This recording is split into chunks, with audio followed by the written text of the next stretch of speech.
কুমিল্লায় আর্জেন্টিনার সমর্থকদের হামলায় নিহত হয়েছেন ব্রাজিল সমর্থক শরীফুল।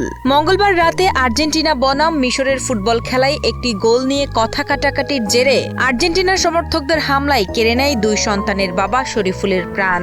আমার স্বামীরে বাইরে ফেলছে, আমার ভাইয়া দুটা গিতিম করছে, ভাই গিতিম করছে, আমার ভাইয়া দুটা গিতিম করেছে, আমি বিচার চাই, দেশ বাজির কাছে ম্যাচে মেসির পেনাল্টি পাওয়া এবং আর্জেন্টিনা গোল হজম করার পর ব্রাজিল সমর্থক শরীফুল ইসলাম উল্লাস প্রকাশ করেন। এতেই ক্ষিপ্ত হয়ে ওঠে উপস্থিত আর্জেন্টিনার সমর্থকরা। এক পর্যায়ে তাকে একটি দোকানের ভেতরে আটকে রেখে মাথায় ও বুকে উপর্যুপরি আঘাত করা হয়। কোনো অস্ত্র ছাড়াই কেবল কিল ঘুষির আঘাতে গুরুতর জখম হয়ে হাসপাতালে নেওয়ার পথেই মৃত্যু হয় শরীফুলের। এবং মিশরের যে খেলাটা চলমান ছিল তখন মেসি যে পেনাল্টিটা পায়, মেসি তখন মিস করে এবং যে মারা গেছে ওই লোকটি অপর পক্ষকে মানে যে মারছে তাকে বলে যে কই তোর বাপ তো পারলো না। এটাকে নিয়ে তাদের মধ্যে হাতাহাতি হয় দোকানের ভিতরে।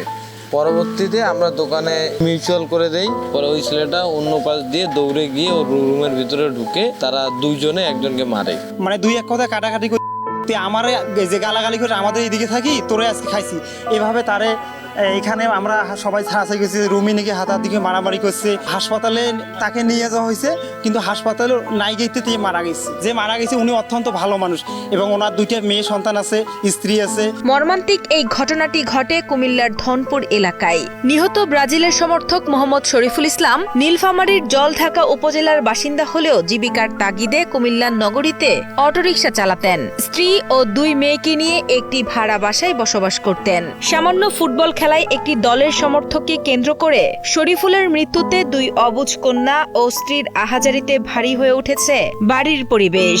নিহতের বড় মেয়ে জানান, মৃত্যুর আগে শেষবারের মতো তার বাবা বলেছিলেন, মা আমাকে মাফ করে দিস। পরিবারের কাছে এ কথাই এখন তার শেষ বিদায়ের বেদনার স্মৃতি। কালকে আমার ডাকতেছে, মা তুই আমার মাফ করে দিস, মা তুই আমার মাফ করে দিস। আমি আব্বুরে কই, আব্বু তুমি এসব কথা কয়ো না, নাইলে আমি কাইতে দিমু। এই কথা শুনে আমার আব্বু মুসকি একটা হাসি মারছে। সেটাই হয়েছে আমার বাবার সাথে আমার শেষ কথা।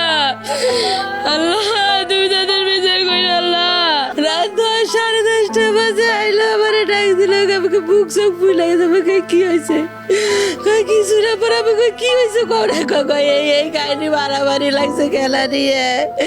একটা ঘরের ভেতরে বলে মারছে রে ভাই, আমার স্বামীর একটা ঘরে মারছে, মাথায় আর বুকে আঘাত পাইছে বলে আমার স্বামী ভাই। নেককারজনক এই ঘটনায় এলাকায় তীব্র ক্ষোভ ও আতঙ্ক বিরাজ করছে।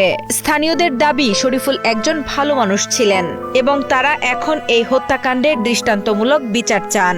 আমাদের রংপুরে তো অভাব ঠিক আছে, যার কারণে আমরা কুমিল্লা আসি কাজ করতে, কিন্তু আসিয়ে যদি আমাদেরকে এখানে মার্ডার হয়ে বাড়ি যেতে হয় তাহলে আমরা কি চাইলাম? এইটার বিচার আমরা কঠোর বিচার চাই। এটা আমি নিন্দা জানাইতেছি। এটার যে ঘটনা কালকে অনাকাঙ্ক্ষিত ঘটনা হয়ে গেছে, এটা নিন্দা জানাইতেছি। এ বিষয়ে কোতোয়ালি মডেল থানার ওসি তৌহিদুল আনোয়ার জানান, ফুটবল খেলা নিয়ে বাকবিতণ্ডার জেরে এই মারামারি ও মৃত্যুর ঘটনা ঘটেছে। মরদেহ ময়নাতদন্তের জন্য মর্গে পাঠানো হয়েছে এবং দোষীদের গ্রেপ্তারের আইনগত ব্যবস্থার প্রক্রিয়াধীন রয়েছে। খেলাকে কেন্দ্র করে হয়েছে যতটুকু জানতে পেরেছি, এ হচ্ছে বিষয়। তাকে লাশ ইনকোয়েস্ট করা হয়েছে, শেষে আমরা সেটা পোস্টমর্টম অলরেডি পোস্টমর্টমও করা হয়েছে। তারা আসলে আমরা আইনগত ব্যবস্থা নিই।